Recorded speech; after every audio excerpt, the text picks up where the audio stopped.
Hey everyone, my name is... Actually, leave it. What's in a name anyway? Hey everyone, welcome back to the channel.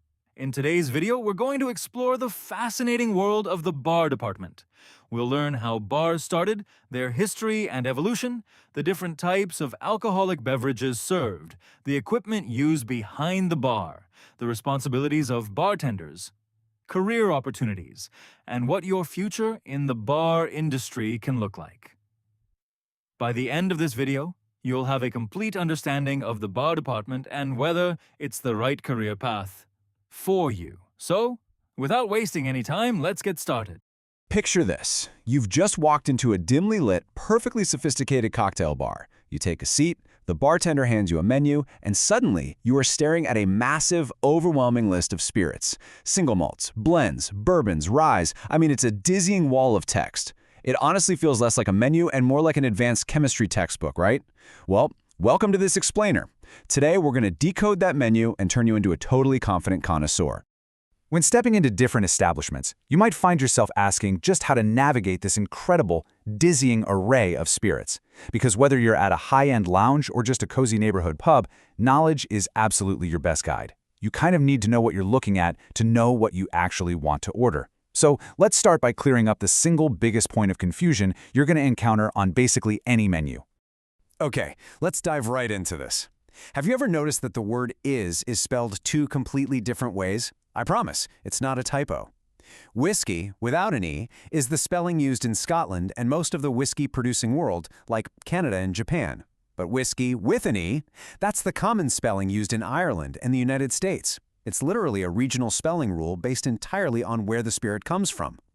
Now sure, there are a few American brands that rebel against this, like Maker's Mark or George Dickel, who actually use the E-less spelling. But generally speaking, geography dictates the grammar. So, here's the roadmap for our journey today. First, the water of life. Second, a brief smuggled history. Third, the alchemy of distillation. And finally, whiskeys around the world. Section 1. The water of life. Uncovering the ancient roots of our favorite spirits. The word whiskey is actually an anglicization of the classical Gaelic word uisce batha, which literally translates to water of life. And this itself comes from the Latin phrase aqua vitae. The practice of distillation was spread through medieval monasteries, but get this, these early monks weren't distilling for a fun Friday night. No, they were distilling this water of life for highly medicinal purposes.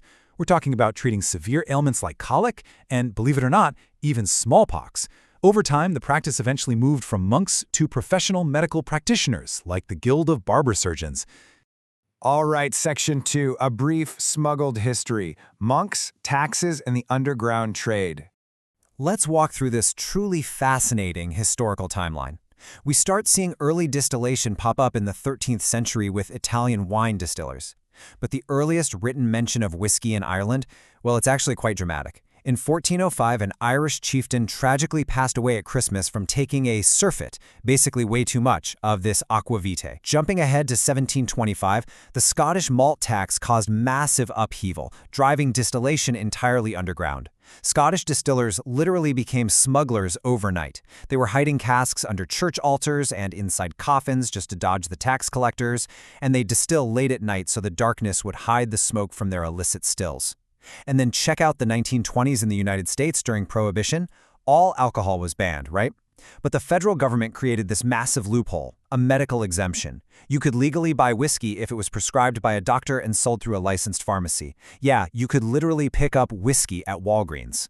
Section 3. The alchemy of distillation. The science of the perfect pour. Now let's break down this clean, grain-to-glass chemistry into 4 core steps. It's kind of like a giant puzzle. First up, grain preparation. Grains like barley, corn, rye, or wheat are soaked and germinated to convert their starches into fermentable sugars. During the mashing process, hot water extracts these sugars into a sweet liquid called wort. Second is fermentation. Yeast is added to the wort, consuming those sugars and creating alcohol, carbon dioxide, and various flavor compounds. This results in a liquid called wash, or distiller's beer. Third is distillation, where this wash is boiled. Now, because alcohol evaporates at a lower temperature than water, the alcohol vapor rises, gets captured, and is condensed back into a much stronger, crystal-clear liquid spirit. And finally, step 4, maturation. This clear spirit is put into wooden casks to age, which completely, wonderfully transforms its character. Now, what's really interesting about that crucial distillation step is that the equipment matters immensely. The stills are almost always made of copper. But why? Well, copper has a brilliant, highly specific chemical interaction with the alcohol. It removes sulfur-based compounds. If these compounds were left in, the final spirit would be incredibly harsh and unpleasant to drink. So copper isn't just used for its beautiful, shiny traditional aesthetic. It acts as an absolutely vital chemical purifier for the final flavor. And this brings us to the absolute magic of the maturation process. While aging in those oak barrels, the liquid undergoes super complex processes like extraction and oxidation, but it also evaporates. Distillers have a great name for this evaporated portion. They call it the angel's share. Get this, over just a 4-year period, up to 45 liters, which is about 12 US gallons, of whiskey simply vanishes into thin air from a single cask. It's a poetic, really memorable fact. Meanwhile, the liquid left behind extracts incredible compounds from the charred oak barrels, including something called whiskey lactone, which gives it that signature, rich coconut aroma. Which leads us to Section 4, Whiskeys Around the World, Decoding the Global Menu. So the crucial point for us bar hoppers is understanding these strict geographical and ingredient rules. If you order a Scotch, by law, it must be distilled and matured in oak casks entirely within Scotland for a minimum of 3 years, period. If you order a bourbon, that's an American whiskey that must be made from a mash of at least 51% corn, and critically, it must be aged in brand new charred American white oak barrels. You absolutely cannot reuse a barrel for bourbon. No way. And Canadian whiskey?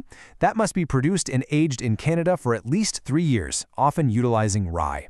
Uniquely though, Canadian regulations actually allow for the addition of caramel and specific flavorings.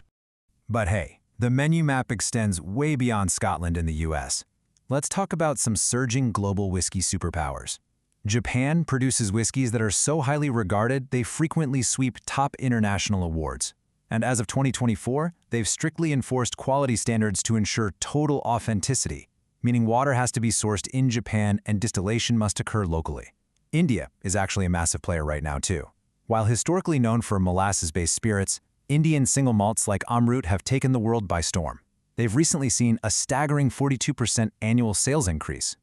And France? Yeah, they don't just make wine, you guys. France is home to around 130 whiskey producers today. In fact, studies show the French are actually the largest consumers of single malt whiskey in the whole world. Before we wrap up, we absolutely need to debunk a massive menu myth. You might look at a 30-year-old bottle and assume it's automatically, undoubtedly, superior to a 10-year-old bottle. But remember, whiskey only matures in the wooden cask, never in the glass bottle. After a decade or two, excessive aging does not necessarily improve it.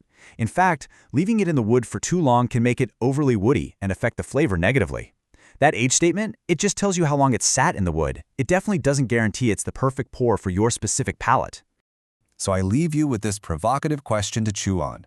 Next time you're at the bar, are you still going to assume the oldest bottle is the best? Hopefully not. You now understand the deep monastic history, the rebellious smuggling, the precise copper chemistry, and all those strict global rules that shape every single drop. You're no longer just staring at a menu. You're looking at a map of global art and science. Go forth, order with total confidence, and enjoy the water of life. And that's a complete overview of the bar department, how it started, how it operates today, and the exciting career opportunities it offers. I hope this video helped you understand the basics of the bar and gave you a clear idea of what it's like to work in this department. If you found this video helpful, don't forget to like, share, and subscribe to the channel so you don't miss our upcoming hospitality management videos. In the next video, we'll dive deep into the world of beer, its history, how it's made, the different types of beer, serving techniques, and everything you need to know. Thank you for watching, and I'll see you in the next video.